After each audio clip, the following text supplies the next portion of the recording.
ইরানের সর্বোচ্চ নেতা খামেনির সহযোগী পররাষ্ট্রমন্ত্রী আব্বাস আরাঘচি সম্প্রতি মার্কিন যুক্তরাষ্ট্রের বিরুদ্ধে তীব্র আক্রমণ করেছেন। একই সময় তিনি ভেনেজুয়েলার প্রতি সমর্থনও প্রকাশ করেছেন। ইরান স্পষ্টভাবে জানিয়েছে, ক্যারিবিয়ান এলাকায় মার্কিন যুক্তরাষ্ট্র গুন্ডামি এবং আগ্রাসন চালাচ্ছে এবং এটি মেনে নেওয়া হবে না। সর্বাত্মক যুদ্ধের সম্ভাবনায় ইরান কি ভেনেজুয়েলার রাষ্ট্রপতি নিকোলাস মাদুরোকে মার্কিন যুক্তরাষ্ট্রের বিরুদ্ধে লড়াই করতে সাহায্য করবে? এটি এখন আন্তর্জাতিক নজরের কেন্দ্রবিন্দু। ট্রাম্প প্রশাসনের সঙ্গে চলমান উত্তেজনার মধ্যে ইরান ভেনেজুয়েলার সমর্থনে দৃঢ় অবস্থান নিয়েছে। আরাঘচি ভেনেজুয়েলার কর্মকর্তার সঙ্গে ফোনে কথা বলার সময় স্পষ্ট করে মার্কিন যুক্তরাষ্ট্রের বিরুদ্ধে নিন্দা জানিয়েছেন।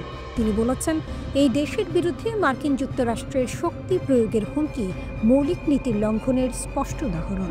আরাঘচি বলেন, এটি আন্তর্জাতিক আইনের নিয়ম এবং জাতিসংঘের সনদ লঙ্ঘন করে।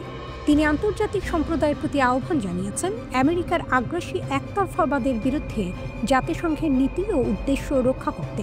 ইরান বলেছে, তারা অঞ্চল ও আন্তর্জাতিক আইন রক্ষায় দৃঢ়। আরাঘচি ক্যারিবিয়ান এবং ল্যাটিন আমেরিকায় ইসরায়েলি সরকারের কার্যকলাপকেও উল্লেখ করেছেন। তিনি বলেছেন, ইসরায়েলের পদক্ষেপ শান্তি ও স্থিতিশীলতার জন্য বড় হুমকি এবং এটি সমর্থনযোগ্য নয়। ইরান শুধু ভেনেজুয়েলাকে সমর্থন দিচ্ছে না, বরং এই অঞ্চলের শান্তি ও স্থিতিশীলতা রক্ষার জন্য কৌশলগত অবস্থান নিচ্ছে। মার্কিন বনাম ভেনেজুয়েলা। কয়েক দশক ধরে মার্কিন যুক্তরাষ্ট্র ক্যারিবিয়ান অঞ্চলে সবচেয়ে বড় সামরিক উপস্থিতি এবং শক্তি প্রয়োগ চালাচ্ছে। মার্কিন প্রশাসন ভেনেজুয়েলার রাষ্ট্রপতি নিকোলাস মাদুরোর বিরুদ্ধে নার্কো সন্ত্রাসবাদে জড়িত থাকার অভিযোগ তুলেছে।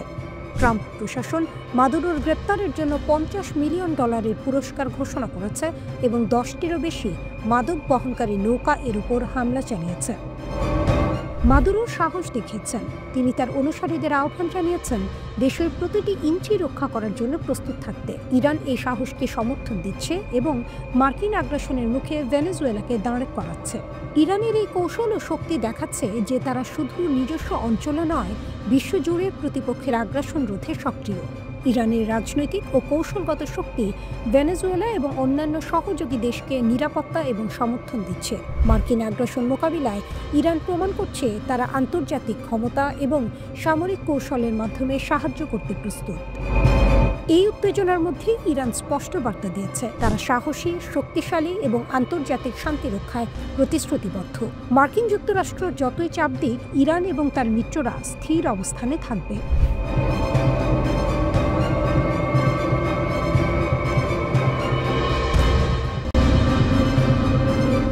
গাজার যুদ্ধবিরতি ভেঙে মাত্র কয়েক ঘন্টার মধ্যেই নতুন করে সহিংসতা ছড়িয়ে পড়েছে।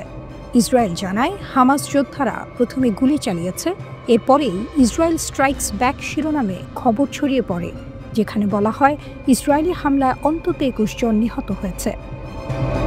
হামাস ইসরায়েলের এই আচরণকে বিপজ্জনক উত্তেজনা বলে সতর্ক করেছে।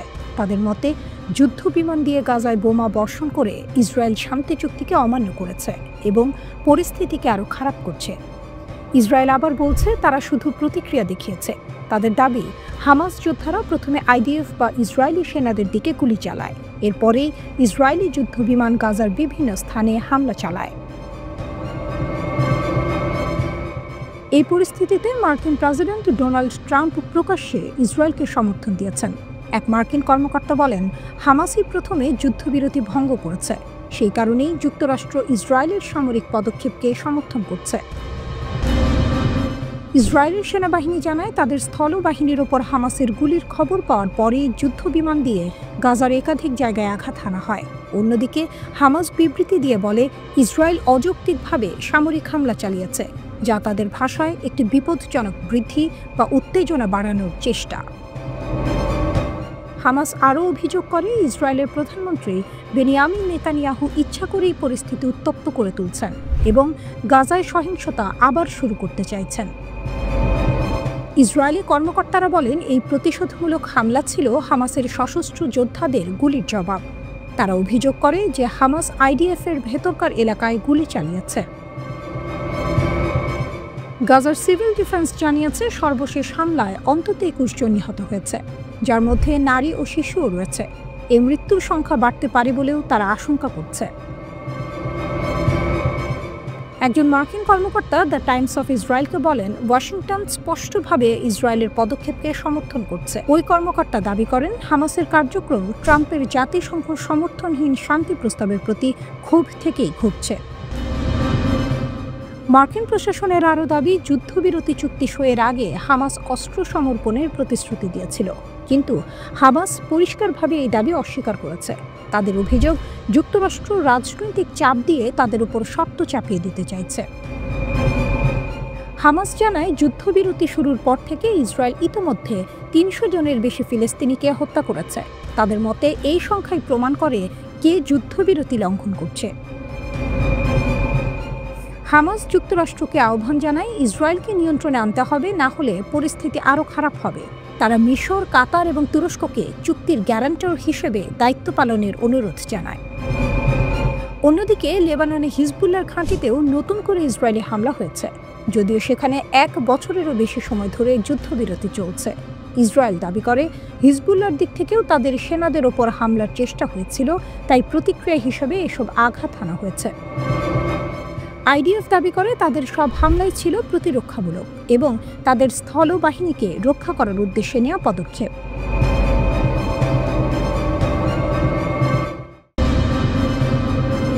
বিবির শেষ চেষ্টা মনোবল বাড়াতে যখন আইডিএফ নতুন চ্যালেঞ্জের মুখে, ইসরায়েল কি আরও গভীর সামরিক সংকটে পড়ে সেনা হারাচ্ছে? শত শত আইডিএফ ক্যারিয়ার সেনা দ্রুত অবসরের আবেদন করছে। গুরুত্বপূর্ণ ভূমিকা পূরণে হিমশিম খাচ্ছে ইসরায়েল, আর চাপ বাড়ছে বিবির ওপর।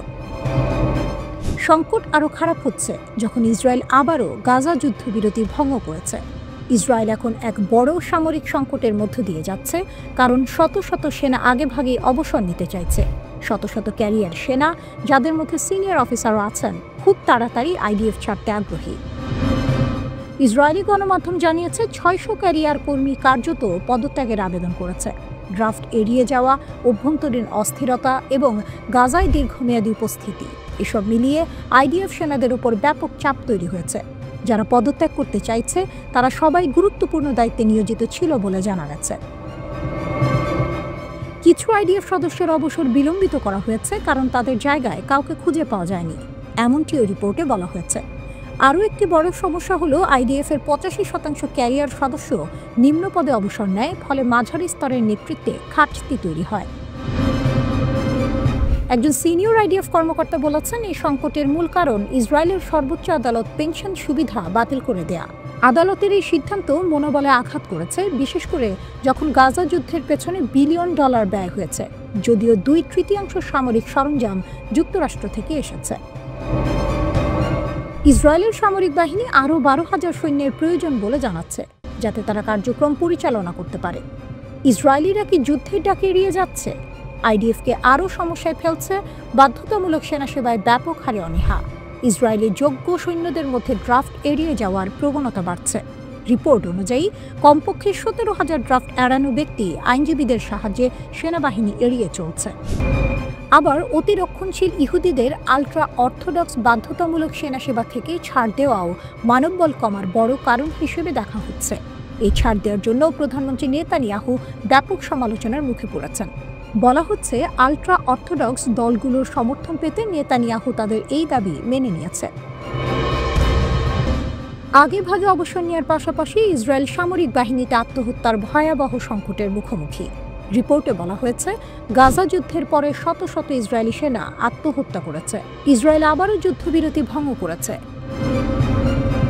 এই ভয়াবহ সংকটের মধ্যে ইসরায়েল হামাসের সঙ্গে করা যুদ্ধবিরতি লঙ্ঘন করে গাজায় নতুন করে বিমান হানা চালায়। ১৯ নভেম্বর ইসরায়েল দাবি করে হামাস বন্দুকধারীরা গুলি চালিয়েছে, এর জবাবেই তারা এসব হামলা চালিয়েছে। ইসরায়েলি হামলায় ২৫ জন নিহত হয়েছে এবং আইডিএফ দাবি করেছে যে তারা হামাসের সন্ত্রাসী লক্ষ্য বস্তুতে আঘাত করেছে। হামাস এসব অভিযোগ অস্বীকার করেছে এবং বলেছে ইসরায়েল ইচ্ছা করেই যুদ্ধবিরতি ভাঙতে চাইছে।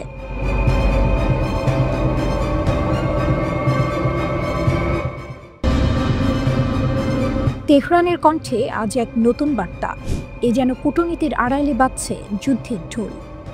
ইরান বলছে, মধ্যপ্রাচ্য এখন আর কেবল উত্তেজনা নয়, ইসরায়েলের সঙ্গে এক প্রকৃত আঞ্চলিক যুদ্ধে নিমজ্জিত।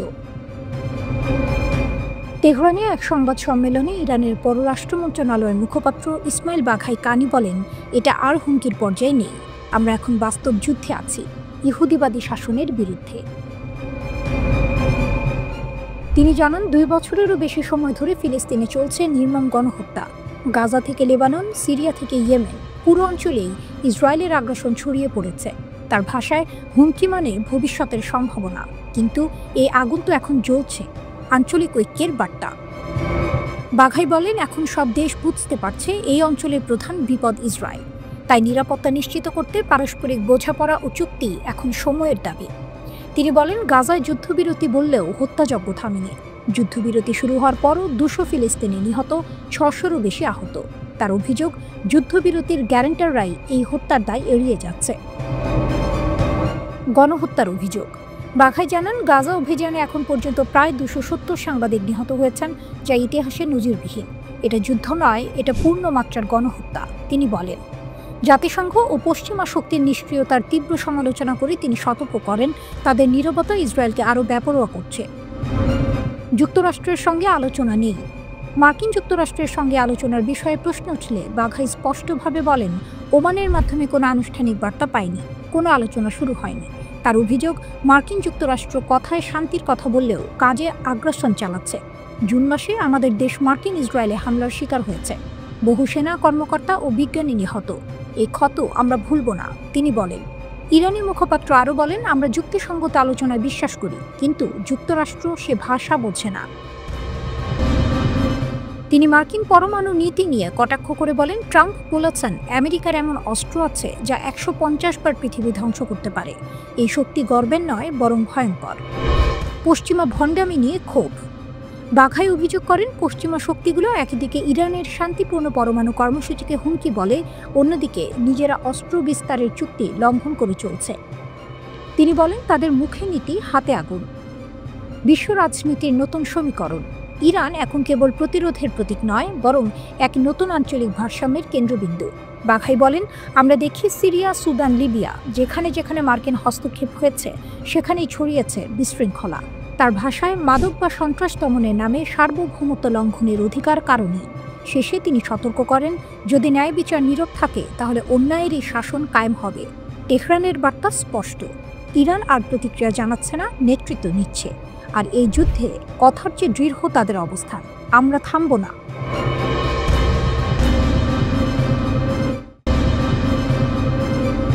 তেল ও সিংহাসনের দ্বৈরথ। খুমেনির ছায়া পেরিয়ে খামেনি, ট্রাম্পের চোখে কি কেবলই কালো সোনা? মধ্যপ্রাচ্যের এই খেলাটা পুরনো। এ যেন ফুটবলের মাঠে বারবার ফিরে আসা এক ক্লাসিক ডার্বি। ওয়াশিংটন বনাম তেহরান। পৃথিবী কাঁপানো কালো সোনা বা জ্বালানি তেল আলোচনার কেন্দ্রে। মার্কিন প্রেসিডেন্ট ডোনাল্ড ট্রাম্পের সাম্প্রতিক বাকযুদ্ধ তেহরানের দিকে তাক করা এক কঠিন ক্রস। ইরানের সর্বোচ্চ ধর্মীয় নেতা আয়াতুল্লাহ আলী খামেনিকে নিয়ে তার কঠোর অবস্থান কেবল কথার কথা নয়, হোয়াইট হাউস ইরানের শাসন ব্যবস্থা পরিবর্তনের ইঙ্গিত দিয়ে যেন এক ফাউল কলের হুমকি দিয়েছে। ইসরায়েলকে নিরাপত্তা দেওয়ার নামে মধ্যপ্রাচ্য জুড়ে ট্রাম্পের প্রভাব বিস্তারের আকাঙ্ক্ষা স্পষ্ট, আর এই ক্ষেত্রে ইরানকে দমিয়ে রাখা তার প্রধান কৌশলগত লক্ষ্য। ইরানের 3টি পারমাণবিক কেন্দ্রে বোমা হামলা চালানোর নির্দেশনা দেওয়ার পর ট্রাম্পের মন্তব্য ছিল, শাসন ব্যবস্থার পরিবর্তন শব্দটি ব্যবহার করা রাজনৈতিকভাবে সঠিক নয়। তবে বর্তমান ইরানি শাসন ব্যবস্থার যদি দেশটিকে সঠিক পথে নিয়ে যেতে ব্যর্থ হয়, তাহলে কেন শাসন ব্যবস্থার পরিবর্তন হবে না? কিন্তু খামেনিকে সরাতে কেন মরিয়া ট্রাম্প? উত্তরটা লুকিয়ে আছে 60 বছর আগের এক বিশ্বাসঘাতকতার ইতিহাসে। এই প্রশ্নের উত্তর খুঁজতে আমাদের ফিরে যেতে হবে 1953 সালের তেহরানের উত্তপ্ত রাজপথে। তখন গণতান্ত্রিকভাবে নির্বাচিত প্রধানমন্ত্রী মোহাম্মদ মোসাদ্দেক ইরানের জ্বালানি তেল জাতীয়করণের ঘোষণা দিয়েছিলেন। এটি ছিল ব্রিটিশ ঔপনিবেশ শক্তির জন্য এক লাল কার্ড। ব্রিটিশ সরকার যুক্তরাষ্ট্রের CIA-এর সহযোগিতায় এক অভ্যুত্থান ঘটিয়ে মোসাদ্দেকের পতন ঘটায়। এরপর ক্ষমতায় আসেন মোহাম্মদ রেজা পাহলভির নেতৃত্বাধীন শাহ সরকার, যা ছিল পশ্চিমা সমর্থিত পুতুল সরকার। এর ফলে ইরানের জ্বালানি খাত আবারও পশ্চিমাদের নিয়ন্ত্রণে চলে যায়। মোসাদ্দেকের পতন ছিল ইরানের স্বাধীনতা ও সার্বভৌমত্বের ওপর এক গভীর ক্ষত। কিন্তু ইতিহাস পুনরাবৃত্তি হলো না। 1979 সালে রেজা পাহলভির একনায়কতন্ত্রের বিরুদ্ধে ইরানিরা গর্জে ওঠে। ব্যবসা খাতে পশ্চিমাদের প্রভাব মেনে নিতে না পেরে শুরু হয় ইসলামী বিপ্লব। কঠোর আন্দোলনের মুখে শাহ দেশ ছেড়ে পালাতে বাধ্য হন এবং এখানেই খেলার মোড় ঘুরে যায়। ক্ষমতায় আসেন আয়াতুল্লাহ রুহুল্লাহ খোমেনি। খোমেনির নেতৃত্বাধীন ইসলামী প্রজাতন্ত্র প্রতিষ্ঠা হওয়ার পর পশ্চিমারা আর ইরানে নিজেদের সুবিধা আদায় করতে পারেনি। 1979 সালের এই বিপ্লব ছিল পশ্চিমের জাল ছিন্ন করার চূড়ান্ত মুহূর্ত। ইরানের শক্তির নতুন মানচিত্র। বর্তমানে ট্রাম্পের ক্রোধের কারণটি স্পষ্ট। ইরানের দ্বিতীয় ও বর্তমান সর্বোচ্চ নেতা আয়াতুল্লাহ আলী খামেনির সাথেও যুক্তরাষ্ট্র সম্পর্ক গড়ে তুলতে ব্যর্থ হয়েছে। ইরানের তেলের বাজার এখন চীন ও রাশিয়ার সাথে সম্প্রসারিত হচ্ছে, যা হোয়াইট হাউসের জন্য অসহনীয়। ইরানের শক্তি এখন কেবল তার বিপুল জ্বালানি ভাণ্ডারে সীমাবদ্ধ নয়, তার আসল শক্তি আঞ্চলিক প্রভাব।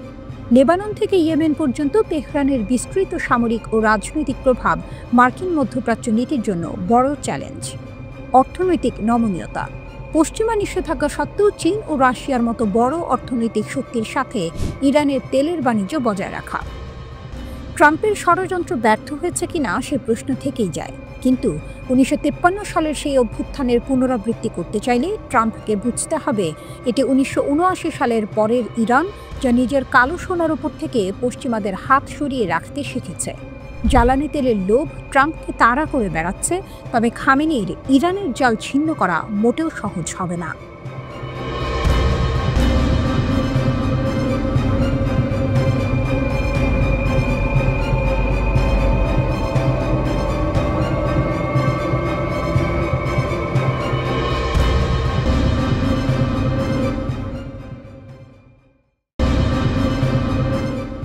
মধ্যপ্রাচ্যের ভূ রাজনীতিতে এখন চলছে ঐতিহাসিক ক্ল্যাশ।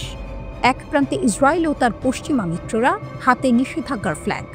অন্য প্রান্তে তেহরানের দুর্গে প্রবেশ করেছে প্রাচ্যের দুই শক্তি চীন ও রাশিয়া। এ যেন স্নায়ু যুদ্ধে রিম্যাচ নয়, বরং নতুন এক ট্রাই জংশন এর জন্ম। ইরানকে কোণঠাসা করার জন্য ইসরায়েল ও পশ্চিমা বিশ্ব যখন মরিয়া, তখনই তেহরান থেকে ভেসে এলো এক শক্তি প্রদর্শনের সংকেত। সর্বোচ্চ ধর্মীয় নেতা আয়াতুল্লাহ আলী খামেনির জ্যেষ্ঠ উপদেষ্টা আলী আকবর বেলায়েত স্পষ্ট জানিয়ে দিলেন, ইরান এখন আর একা নয়। চীনের রাষ্ট্রদূতের সাথে বৈঠকে তিনি ঘোষণা করেছেন, মস্কো, বেইজিং ও তেহরান নতুন বিশ্ব ব্যবস্থা গঠনে গুরুত্বপূর্ণ ভূমিকা পালন করছে। তার কথায় ইরান ও চীনের সম্পর্ক ঐতিহাসিক ভিত্তি, অভিন্ন স্বার্থ ও রাজনৈতিক স্বাধীনতার উপর প্রতিষ্ঠিত। এই বার্তা কেবল কূটনৈতিক সৌজন্য নয়, এটি পশ্চিমা আধিপত্যের বিরুদ্ধে এক খোলামেলা চ্যালেঞ্জ। ইসরায়েল ও যুক্তরাষ্ট্রের সবচেয়ে বড় উদ্বেগের কারণ কি? উত্তরটা দুটি দীর্ঘমেয়াদী চুক্তিতে। এক, চীনের 25 বছরের কৌশলগত চুক্তি। 2022 এই চুক্তির মাধ্যমে ইরান বাণিজ্যিক ও প্রতিরক্ষা সহ বিভিন্ন খাতে চীনের কাছ থেকে বিপুল সহযোগিতা পাবে। তেল ও গ্যাসের বিনিময়ে চীন ইরানের অবকাঠামোতে বিনিয়োগ করবে, যা মার্কিন নিষেধাজ্ঞাগুলোকে অকার্যকর করে দিতে পারে। তেল ও গ্যাসের বিনিময়ে চীন ইরানের অবকাঠামোগুলোতে বিনিয়োগ করবে, যা মার্কিন নিষেধাজ্ঞাগুলোকে অকার্যকর করে দিতে পারে। 2, রাশিয়ার সাথে 20 বছরের চুক্তি। প্রেসিডেন্ট পুতিনের সাথে এই চুক্তিতে তেহরান ও মস্কোর সম্পর্ক সামরিক খাতে নতুন উচ্চতায় পৌঁছেছে। সবচেয়ে বড় গেম চেঞ্জার হলো রাশিয়া ইরানকে 48টি সুখোই Su-35 মাল্টিরোল যুদ্ধবিমান দিতে চলেছে। যখন ইউরোপের ট্রয়ি, ফ্রান্স, জার্মানি, যুক্তরাজ্য এবং যুক্তরাষ্ট্র জাতিসংঘের মাধ্যমে ইরানের ওপর বাণিজ্যিকভাবে চাপ সৃষ্টি করছে, তখন এই চুক্তিগুলো যেন ইরানের হাতে প্রতিরোধের বর্ম তুলে দিল। যুদ্ধবিমান ও বিশ্ব ব্যবস্থার পালাবদল। পশ্চিমারা যখন ইরানকে পারমাণবিক ইস্যুতে আলোচনার টেবিলে আনার জন্য নিষেধাজ্ঞা জারি করছে, তখন চীন ও রাশিয়া ইরানকে নিষেধাজ্ঞা এড়িয়ে যাওয়ার পথ এবং সামরিক শক্তি বৃদ্ধির রসদ জুগিয়ে চলেছে। ইরান ও রাশিয়ার সম্মিলিত শক্তি। ইরানের ক্ষমতা, আঞ্চলিক প্রভাব, নিজস্ব ক্ষেপণাস্ত্র ও ড্রোন প্রযুক্তির বিকাশ এবং দীর্ঘমেয়াদী পশ্চিমা চাপ সহ্য করার ক্ষমতা। রাশিয়ার ক্ষমতা, সামরিক প্রযুক্তি, পারমাণবিক সহায়তা এবং আন্তর্জাতিক ফোরামে ইরানের ঢাল হিসেবে কাজ করা। বিশেষজ্ঞরা বলছেন, ইরানকে Su-35 যুদ্ধবিমান দেয়া মানে মধ্যপ্রাচ্য ক্ষমতার ভারসাম্যে বড় পরিবর্তন আনা। ইরানের প্রতিরক্ষা শক্তি বহুলাংশে জোরদার হবে, যা ইসরায়েলের বিমান শ্রেষ্ঠত্বকে কঠিন চ্যালেঞ্জের মুখে ফেলবে। পশ্চিমাদের স্বপ্ন ছিল ইরানকে কোণঠাসা করে রাখা, কিন্তু মস্কো ও বেইজিংয়ের আগমন সেই খেলার মাঠটাই বদলে দিয়েছে। ইরান এখন আর বিচ্ছিন্ন নয়, সে এখন বহু মেরু বিশিষ্ট নতুন বিশ্ব ব্যবস্থার কেন্দ্রে দাঁড়িয়ে থাকা এক গুরুত্বপূর্ণ খেলোয়াড়। বেলায়েতি যেমনটা বলেছেন, আঞ্চলিক ও বৈশ্বিক উন্নয়নের জন্য তিন পক্ষের সহযোগিতা আরও সম্প্রসারণ করতে হবে। এটি কেবল একটি জোট নয়, এটি পশ্চিমা আধিপত্যের বিরুদ্ধে একটি পাল্টা রণনীতি। পশ্চিমারা কি মধ্যপ্রাচ্যে তাদের প্রভাব ধরে রাখতে পারবে, নাকি এই প্রাচ্যের গ্র্যান্ড অ্যালায়েন্স এক নতুন যুগের সূচনা করবে? নিঃসন্দেহে ইসরায়েল ও যুক্তরাষ্ট্রের কপালে এখন গভীর ভাঁজ, কারণ খেলার নিয়ম এখন বদলে যাচ্ছে, আর এই খেলার ফল কেবল মধ্যপ্রাচ্য নয়, পুরো বিশ্বকেই প্রভাবিত করবে।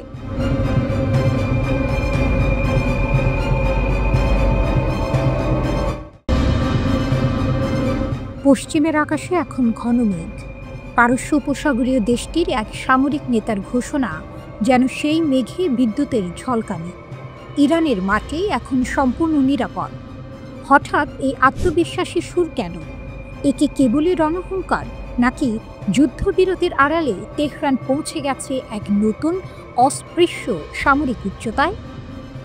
আন্তর্জাতিক বিশ্লেষকদের কপালে তাই এখন স্পষ্ট ভাঁজ, কারণ এ হলো সেই দেশের বার্তা যার ভাণ্ডারে লুকিয়ে আছে 60% পর্যন্ত বিশুদ্ধ ইউরেনিয়ামের বিশাল মজুদ। সামরিক উচ্চতার এক নতুন দিগন্ত।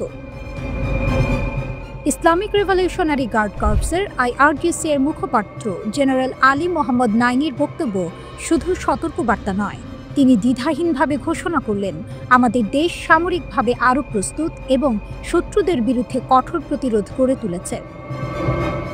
Islamic revolutionary guard corps IRGC এর মুখপাত্র জেনারেল আলী মোহাম্মদ নাইনির বক্তব্য শুধু সতর্কবার্তা নয়, তিনি দ্বিধাহীনভাবে ঘোষণা করলেন, আমাদের দেশ সামরিকভাবে আরও প্রস্তুত এবং শত্রুদের বিরুদ্ধে কঠোর প্রতিরোধ গড়ে তুলেছে। তার সাফ কথা, ইরানের বিরুদ্ধে কোনো আগ্রাসন ঘটলে শত্রুপক্ষকে আরও কঠিন পরাজয় বরণ করতে হবে। তার এই বক্তব্যকে সাধারণ হুমকি বলে উড়িয়ে দেওয়া কঠিন। কেন? কারণ এর কিছুদিন আগেই পারস্য উপসাগরীয় দেশটি ঘোষণা করেছে তারা নাকি আগের চেয়েও শক্তিশালী পারমাণবিক স্থাপনা তৈরি করেছে। জেনারেল নাইনি মনে করিয়ে দিয়েছেন, গত জুনে ইসরায়েল ও যুক্তরাষ্ট্রের নেতৃত্বে ইরানের ওপর চাপিয়ে দেয়া 12 দিনের যুদ্ধ ছিল একটি ষড়যন্ত্র, আর সেই যুদ্ধেই নাকি ন্যাটো ও সেন্টকম এর বিরুদ্ধে একা দাঁড়িয়েও ইরান শত্রুদের ভয়াবহ পরাজয় বরণ করতে বাধ্য করেছিল।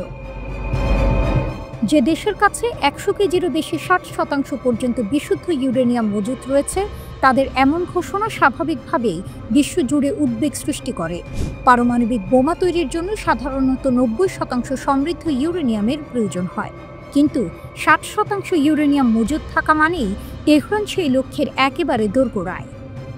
বহু বিশেষজ্ঞের মতে ইরানের মাটির গভীরে তৈরি ফর্দর মতো সুরক্ষিত পারমাণবিক স্থাপনাগুলো ধ্বংস করা কার্যত অসম্ভব। এই ভূগর্ভস্থ প্রতিরক্ষা ব্যবস্থার কারণেই ইরানের দাবি তাদের ভূমি এখন নিরাপদ। পশ্চিমা শক্তিগুলো স্বাভাবিকভাবেই উদ্বিগ্ন। এই ঘোষণাকে তারা আন্তর্জাতিক শান্তি ও স্থিতিশীলতার জন্য একটি গুরুতর হুমকি হিসেবে দেখছে।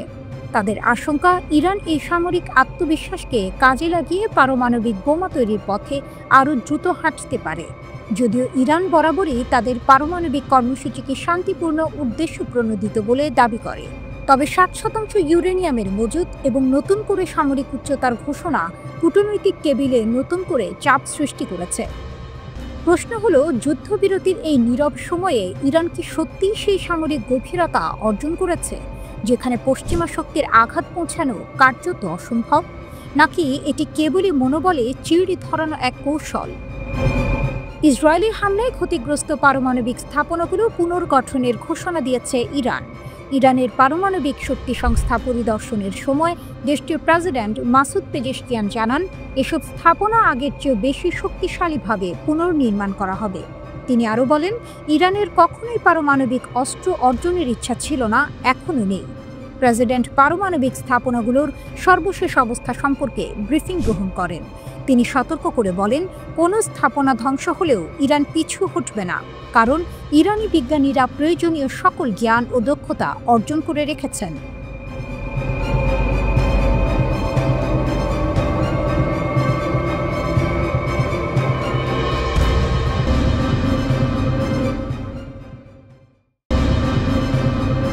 মাদুরোর ড্রোন যুদ্ধ, আমেরিকার উঠোনে উত্তেজনার মেঘ।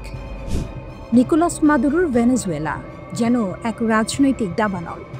হোয়াইট হাউসের নাকের ডগায় ক্যারিবীয় সাগরে এক নতুন সামরিক খেলার মঞ্চ প্রস্তুত হচ্ছে, যার নেপথ্যে রয়েছে ইরানের ছায়া, আর তাতে জ্বালানি যোগাচ্ছে ডোনাল্ড ট্রাম্পের বিরুদ্ধে তার কড়া অবস্থান। এ যেন এক ভূ রাজনৈতিক থ্রিলার, যেখানে প্রতিটি চালই এক একটি অনিশ্চিত মোড়। মার্কিন উঠোনে যুদ্ধের মেঘ জমা হচ্ছে। ওয়াশিংটন পোস্ট ও নিউজ উইকের বিস্ফোরক রিপোর্টগুলি এক গোপন চুক্তির পর্দা উন্মোচন করেছে। ভেনেজুয়েলা নাকি ইরানের কাছ থেকে চেয়েছে অত্যাধুনিক ড্রোন, সেই ড্রোন যা ইউক্রেনের রণাঙ্গনে কুখ্যাত শাহেদ নামে পরিচিত। কারাকাসের পরিবহন মন্ত্রী 1000 কিলোমিটার পাল্লার ড্রোন চেয়েছেন বলে খবর। এ যেন দূর থেকে ছোড়া এক নীরব ক্ষেপণাস্ত্রের দাবি।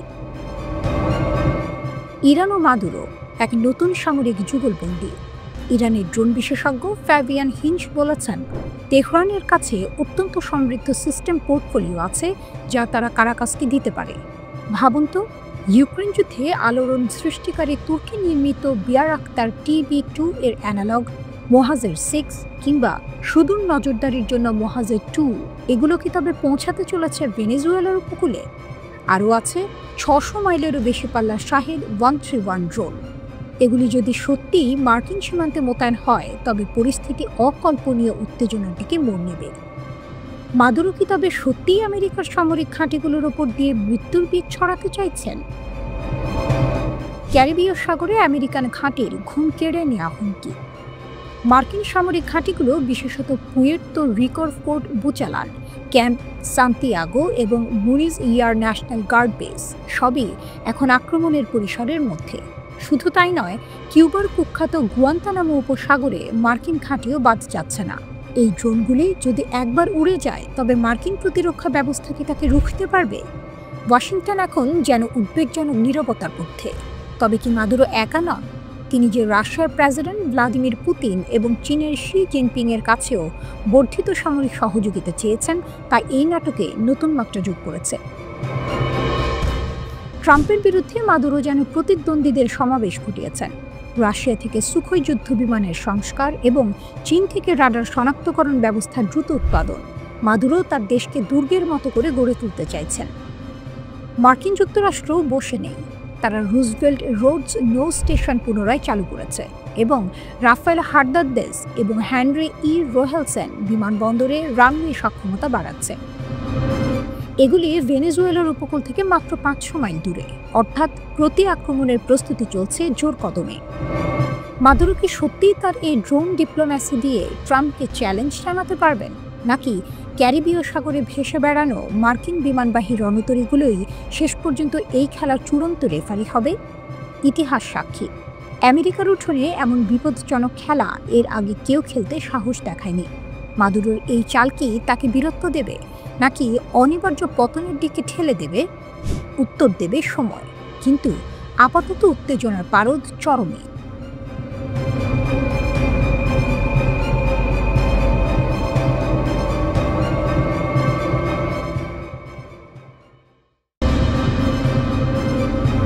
গাজার রাফায় মাটির গভীরে এক রাজনৈতিক টাইম বোমা টিকটিক করছে। ইসরায়েলের প্রধানমন্ত্রী বেনিয়ামিন নেতানিয়াহু, যার ডাকনাম বিবি, মুখোমুখি দাঁড়িয়েছেন এক কঠিন আমেরিকান চাপের। আর এই চাপের উৎস স্বয়ং ডোনাল্ড ট্রাম্পের হোয়াইট হাউস। খবর আসছে, মার্কিন যুক্তরাষ্ট্র নাকি ইসরায়েলি প্রতিরক্ষা বাহিনী IDF-কে বাধ্য করছে এক চাঞ্চল্যকর কাজ করতে। সুড়ঙ্গে আটকে থাকা হামাস যোদ্ধাদের নিরাপদ পথ করে দিতে হবে। মধ্যপ্রাচ্যের একজন কূটনীতিক টাইমস ইসরায়েলে এই বিস্ফোরক দাবি করেছেন। দক্ষিণ গাজার হলুদ রেখার ইসরায়েলি নিয়ন্ত্রিত পাশে এক সুড়ঙ্গে প্রায় 100 থেকে 200 হামাস কর্মী আটকা পড়েছে বলে জানা গেছে। আর তাদের যেন কোনো ক্ষতি না হয়, সেই মর্মে তাদের ক্ষতিপূরণ বার্তা এসেছে ওয়াশিংটন থেকে। ট্রাম্পের ২০ দফা ফর্মুলা, হামাসের জন্য সাধারণ ক্ষমা। এই উদ্যোগ আসলে গাজা সংঘাতের অবসানের জন্য মার্কিন প্রেসিডেন্ট ডোনাল্ড ট্রাম্পের ২০ দফা সূত্রের অংশ। এই সূত্রে বলা হয়েছে যে হামাস সদস্যরা শান্তিপূর্ণ সহাবস্থান এবং অস্ত্র ত্যাগের প্রতিশ্রুতি দেবে, তাদের সাধারণ ক্ষমা দেওয়া হবে। যোদ্ধারা কিরিয়াত গ্যাটে মার্কিন নেতৃত্বাধীন কেন্দ্রে তাদের অস্ত্র জমা দেবে। তারপর তাদের হয় নিরাপদে অন্য দেশে চলে যেতে দেয়া হবে অথবা হলুদ রেখার পশ্চিমে হামাস নিয়ন্ত্রিত অঞ্চলে ফিরে যেতে দেয়া হবে। এ যেন এক বিস্ময়কর প্রস্তাব, শত্রুদের জন্য মুক্তির দরজা খুলে দেয়া। নেতানিয়াহু সেপ্টেম্বরে এই কাঠামোগত প্রস্তাবটি মৌখিকভাবে গ্রহণ করেছিলেন বটে, কিন্তু হামাসকে নিরাপদ যাত্রা প্রদান এর বিষয়টি তখন থেকেই ছিল অমীমাংসিত। ইসরায়েল এখন এই প্রস্তাবের তীব্র বিরোধিতা করছে। তাদের সাফ কথা, অনেক হামাস যোদ্ধা আক্রমণের জন্য দায়ী, তাই আইডিএফ তাদের হেফাজতের প্রয়োজন। ট্রাম্পের প্রস্তাবে সায় দেওয়া মানে যুদ্ধাপরাধীদের হাত ছেড়ে দেয়া, যা নেতানিয়াহুর জন্য এক রাজনৈতিক আত্মহত্যা। তবে এই টানাপোড়েনের মূলে রয়েছে হামাসের অদম্য সামরিক শক্তি। গাজার মাটির তলায় তাদের রয়েছে সুড়ঙ্গের বিশাল এক অদৃশ্য দুর্গ বা টানেল নেটওয়ার্ক। এই টানেলগুলোই তাদের দীর্ঘকাল ধরে লড়াই করার প্রধান অস্ত্র, যা ইসরায়েলি সামরিক বাহিনীর জন্য এক বিশাল মাথা ব্যথা। বিশেষত রাফা এর সুড়ঙ্গ নেটওয়ার্ক এতটাই গুরুত্বপূর্ণ যে ইসরায়েলি প্রতিরক্ষা কর্মকর্তারা লেফটেন্যান্ট হাদার গোল্ডিনের মৃতদেহ উদ্ধারের সময় টানেলে আঘাত করা এড়িয়ে গেছেন, এই আশঙ্কায় যে তার অবশিষ্টাংশ হারিয়ে যেতে পারে। যদিও পরে এই দাবি প্রত্যাহার করা হয়, কিন্তু এটি স্পষ্ট করে যে হামাসের এই মাটির তলার সাম্রাজ্য ইসরায়েলকে কতটা চিন্তায় রেখেছে। হামাসকে মুক্তি দিয়ে কি ইসরায়েলকে ট্রাম্পের শান্তি পরিকল্পনা মেনে নিতে হবে, নাকি নেতানিয়াহু তার দেশের নিরাপত্তা রক্ষায় অনড় থেকে আমেরিকার বিরুদ্ধে এই কূটনৈতিক যুদ্ধ চালিয়ে যাবেন? গাজার মাটিতে হামাস যোদ্ধাদের ভাগ্য এখন নির্ভর করছে ওয়াশিংটন, তেল আভিভ এবং রাফায়ের সুড়ঙ্গের ত্রিমুখী দ্বন্দ্বে।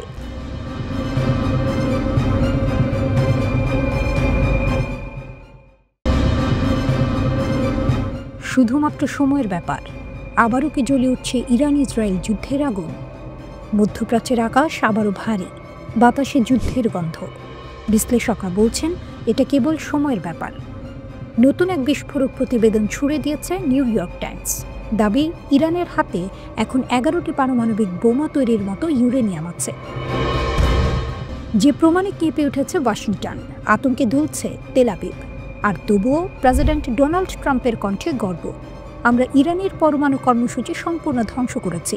তিনি বলেন, অপারেশন মিডনাইট হ্যামারে 7টি B-2 বোমারু বিমান উড়েছিল, 14টি বোমা পড়েছিল ইরানের গোপন স্থাপনায়, সব ধ্বংস। কিন্তু বাস্তব বলছে অন্য কথা। কয়েক মাস পরেই নিউ ইয়র্ক টাইমস জানায় ইরানের পারমাণবিক স্থাপনাগুলো এখনও টিকে আছে।